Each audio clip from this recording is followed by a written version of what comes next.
Welcome to learning corner. பழமொழி 400ல் இருக்கக்கூடிய 400 பழமொழியை தினம் ஒரு பழமொழியாக பார்த்துட்டு வரோம். இன்றைக்கான பழமொழி, பெரும்பழியும் பேணாதாருக்கு இல், படிக்காரன் படிக்க அஞ்சான். உறிஞ்சி நடப்பாரை உள்ளடி நோவ நெருஞ்சியும் செய்வதொன்றில்லை, செருந்தி இருக்கழிந்தாலும் எரிக்கடல் தன் சேர்ப, பெரும்பழியும் பேணாதாருக்கு இல். இதுக்கான பொருளை பார்ப்போம். முள் காலில் ஏறிடுன்ட்டு பயம் இல்லாதவர்களுக்கு, முக்கியமாக காலால் உறைந்து நடப்பவர்களுக்கு அந்த முள் தைக்கிறதுனால எந்த ஒரு வருத்தமுமே இருக்காது. அதுபோல தான் எந்த ஒரு பெரும்பழிக்கும் அஞ்சாத ஒழுக்கம் இல்லாதவங்களுக்கு எந்தவித அவமானமும் வராது. அதாவது முள்ளுக்கு அஞ்சாமல் காலை உராய்த்து நடப்பவர்களுக்கு முள் தைத்தாலும் எந்த ஒரு வருத்தமும் இல்லை. அதுபோல தான் பழிக்கு அஞ்சாத பாதகனுக்கு பழி எழுவதை பற்றி கவலையே இருக்காது.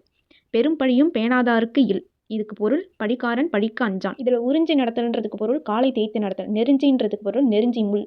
இது வரைக்கும் 70 பழமொழியை நம்ம சேனல்லே ஷார்ட்ஸாக போட்டிருக்கோம். அது மட்டும் இல்லாமல் அதை ரிவைஸும் பண்ணியிருக்கோம். மறக்காமல் அதை பார்த்துருங்க. 70 பழமொழியை தாண்டி நேற்றைய பழமொழிகளை பார்ப்போம். பைங்கரும்பு மென்றிருந்து பாகு செயல், தர்மத்தால் மோட்சம். பேதைக்கு உரைத்தாலும் தோன்றாத உணர்வு, பேதைக்கு உணர்வு வராது. பெரும்பழியும் பேணாதாருக்கு இல், படிக்காரன் படிக்க அஞ்சான். இந்த மாதிரி நிறைய கண்டென்ட்க்கு லேர்னிங் கார்னரை சப்ஸ்கிரைப் பண்ணுங்கள். இந்த வீடியோ பிடிச்சிருந்தா உங்கள் ஃப்ரெண்ட்ஸ்க்கும் ஷேர் பண்ணுங்கள். தேங்க்யூ.